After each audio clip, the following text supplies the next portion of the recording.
Hello student, my self doctor सुंदर सिंह। आज हम बीएससी पार्ट फर्स्ट के सेक्शन सी के बारे में चर्चा करेंगे, जिसमें एवोल्यूशन वाला पार्ट शामिल होता है। तो एवोल्यूशन वाले चैप्टर में दो थॉट्स हैं। थॉट्स मतलब विचार है। एवोल्यूशन के बारे में एक बात है, चर्चा है। तो पहली जो थ्योरी है वो लामार्क, जो पॉपुलर वैज्ञानिक, प्रसिद्ध वैज्ञानिक लामार्क के बारे में सामने आती है। तो इनका पूरा नाम जॉन बैप्टिस्ट डी लामार्क नामक वैज्ञानिक कहा जाता है, जिन्होंने उपार्जित वंशागति लक्षणों को प्रतिपादन किया। एक्वायर्ड जो लक्षण हैं उनको दिया। एक्वायर्ड माने होता है कि अपने जीवन में प्राप्त किए लक्षण, जिन लक्षणों को हम जन्म लेने के बाद देखते हैं या प्राप्त करते हैं, उनको हम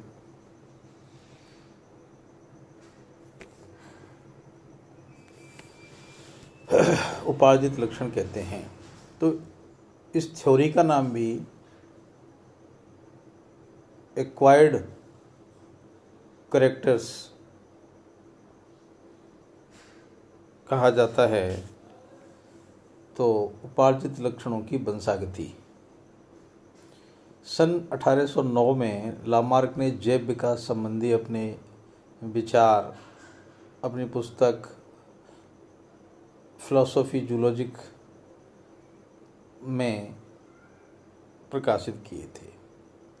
पुस्तक थी प्रसिद्ध इनकी। उपार्जित लक्षणों के वंशागति के सिद्धांत में कुछ बिंदु शामिल हैं। उन बिंदुओं के बारे में प्रकाश डालेंगे। पहला बिंदु जो अपन कहते हैं कि जंतु और पौधे आकार में जीवों के आंतरिक बलों द्वारा अनवरत वृद्धि करते हैं। जंतु और पौधे हैं वो इंटरनल जो फोर्स है उनकी, उसके द्वारा वृद्धि करते हैं। वातावरण और आवश्यकताएं, दूसरा पॉइंट अपन की बात करें तो वातावरण में रहने के लिए जंतु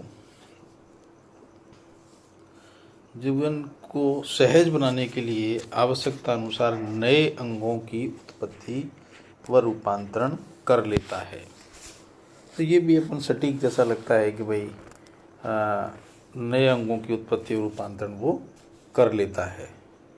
तीसरा पॉइंट है use and disuse of organs, अंगों का उपयोग और अनुपयोग का सिद्धांत। इसके अनुसार यदि किसी अंग का बहुत ज़्यादा उपयोग होता है तो वो अंग अत्यधिक विकसित हो जाता है, और इसके विपरीत यदि किसी अंग का लंबे समय तक उपयोग नहीं किया जाए तो वह अपहिरासित या डिजनरेट हो जाता है, रिड्यूस हो जाता है। इस सिद्धांत को उपयोगिता और अनुपयोगिता का सिद्धांत भी कहते हैं, यूज एंड डिसयूज।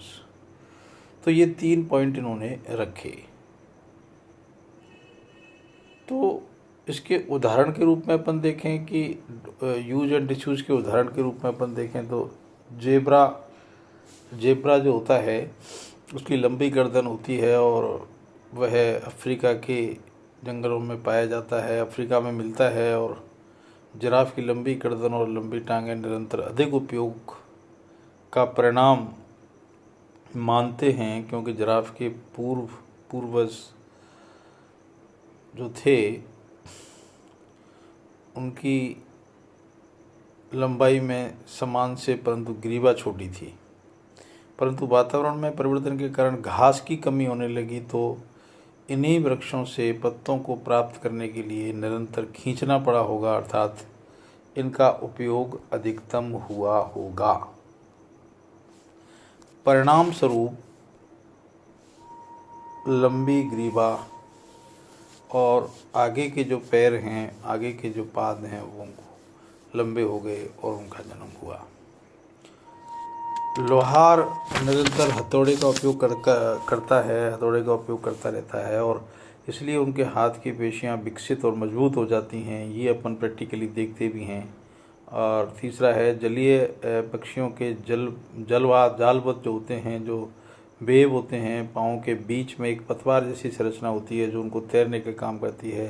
तो जलीय जंतु के पूर्वज स्थलीय रहे होंगे और संघर्ष के परिणाम स्वरूप इसने थल से जल की ओर प्रवास किया और ज़रूरत के हिसाब से अपने पाँव की उंगलियों को खींचना पड़ा और अंततः इनके बीच वेव का निर्माण हो गया। पक्षियों में पर्चिंग क्रिया, पक्षी जो होते हैं वो आपने देखा होगा बच्चों कि डालियों को पकड़ करके कस के पकड़ लेते हैं और वो कभी गिरते नहीं हैं, जो कि इनके पंजों के निरंतर उपयोग का परिणाम है। ऐसे ही घोड़े के पाँव का उदाहरण अपन लें तो मजबूत होते हैं ये, खुरचारी, तेज दौड़ने की क्षमता वाले आदि का विकास वातावरण की विशेष परिस्थितियों के बदल जाने के कारण हुआ, क्योंकि इनके पूर्वज अंगुलीधारी, छोटी टांगों वाले और कमज़ोर पाँव वाले पाए जाते थे। क्योंकि ये दौड़ना ज़्यादा किया, परिस्थितियाँ बदल गई, तो हो सकता है अधिक उपयोग आने के कारण ये अधिक काम में आए और मजबूत हो गए। अप्रयुक्तता का उदाहरण, दूसरा उदाहरण दें कि डिसयूज़ का उदाहरण, जिनको उपयोग में नहीं आते हैं। लामार्क ने अवशेषी अंगों के माध्यम से अपने सिद्धांत की पुष्टि करने का निम्न प्रयास किया। जैसे बिल में रहने वाले जंतुओं की टांग का निरंतर उपयोग में नहीं होने के कारण वह लगभग विलुप्त हो गईं, जैसे सांप। जंगल में रहने वाले स्तनियों में कर्ण की गतिशील पेशियां पूर्ण विकसित होती हैं, परंतु मनुष्य की पेशियों का उपयोग कम होने के कारण वह अवशेषी रह गईं। तो ये भी एक उसका उदाहरण माना जा सकता है। गुफा में रहने वाले जो जंतु हैं वो अपहिरासित नेत्र पाए जाते हैं और इसका मुख्य कारण गुफाओं में लाइट या प्रकाश का नहीं होना माना जाता है, तो इसका उपयोग नहीं है। अगला उदाहरण कह सकते हैं कि उड़न जो विहीन पक्षी हैं, जो नहीं उड़ते हैं, जैसे कीवी है, अपरासित पंख पाए जाते हैं, क्योंकि इनके पूर्वजों में पहले कभी उड़ने की क्षमता पाई जाती थी, परंतु न्यूजीलैंड में आने पर वे वहाँ खतरा न होने पर वे पंख का यूज कम हुआ, पर्याप्त खाद हुई थी वहाँ पे और पंख पर अपविरासित हो गए। मानव में पाए जाने वाले सभी जो अपहिरासित अंग हैं, जो रिड्यूस हो गए हैं, इसकी उपयोगिता के रूप में पाए जाते हैं। तो ये सब उदाहरण इसको पुष्ट करते हैं कि यूज एंड डिस्ट्रीब्यूट का सिद्धांत था। तो उपार्जित लक्षणों की वंशागति कैसे होती है? जब एक जीव द्वारा अपने जीवन काल में वातावरणीय परिवर्तनों के फलस्वरूप उत्पन्न लक्षणों को अर्जित लक्षण कहते हैं। यानी वातावरण में जो परिवर्तन होते हैं और उसके अनुसार हम अपने लक्षणों को चेंज कर लेते हैं, बदल जाते हैं लक्षण, तो इसको अपन एक्वायर्ड कैरेक्टर कहते हैं, अर्जित लक्षण कहते हैं। लेमार्कवाद की आलोचना हुई। आलोचना में क्या हुआ कि आलोचना भी ज़रूरी है, तभी बात पुष्ट निकल के आती है कि आलोचना ज़रूरी है। तो इसी आलोचना के तहत ये कुछ बिंदु हैं जिसके बारे में चर्चा करेंगे। तो इसमें पहला बिंदु है कि हिंदू महिलाओं में अनेक वर्षों से नाक और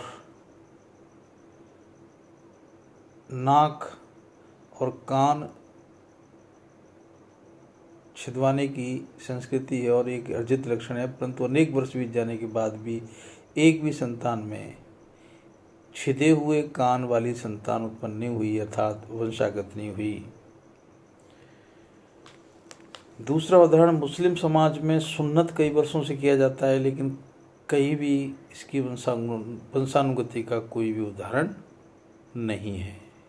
तीसरा उदाहरण कह सकते हैं कि एक खिलाड़ी अथवा पहलवान में शारीरिक व्यायाम से पेशियां विकसित हो जाती हैं, लेकिन एक अर्जित लक्षण होने के कारण वे वंशानुगत नहीं होती, यानी एक पीढ़ी से दूसरी पीढ़ी में वो ट्रांसफ़र नहीं होती। नेक्स्ट उदाहरण है कि चीन की महिलाओं में सुंदरता और छोटे पाँव का होना अच्छा माना जाता है, इसलिए जन्म लेने वाली पुत्रियों को लोहे के जूते पहनवाते हैं ताकि पाँव का साइज और न बढ़ सके, परंतु यह एक अर्जित लक्षण के कारण वंशागत नहीं हो पाया। नेक्स्ट उदाहरण है कि निरंतर पढ़ने लिखने वाले व्यक्ति की नज़र जल्दी कमज़ोर हो जाती है, तो लामार्क के अनुसार नेत्र अधिक विकसित होने चाहिए, क्योंकि उन्होंने कहा था कि भाई ज़्यादा यूज जाएंगे तो ज़्यादा विकसित होंगे, परंतु ऐसा नहीं होता। बीजमैन ने इस नियम की धज्जियाँ उड़ा दी और बहुत ही तीव्र खंडन किया। उसने चूहों की पूंछ लगातार 20 पीढ़ियों तक अपने प्रयोगों की पुष्टि करने के कारण काट दी, परंतु एक भी पीढ़ी में पूंछ की लंबाई में 1 इंच का भी फर्क नहीं पड़ा। यह प्रयोग ताबूत में कील ठोकने जैसा साबित हुआ।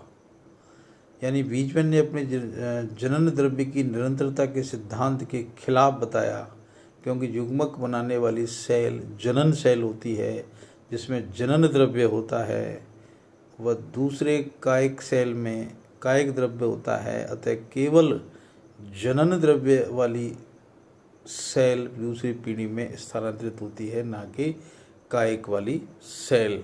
तो इसने जेनेटिक्स का उपयोग करते हुए सिद्धांत को खंडन किया। अतः ये सिद्धांत पूर्णतः लागू नहीं हो सका और एक नए सिद्धांत का जन्म हुआ, जिसको नव लामार्कवाद का सिद्धांत कहते हैं, जिसका अध्ययन अगले स्पीच में करेंगे। Thank you.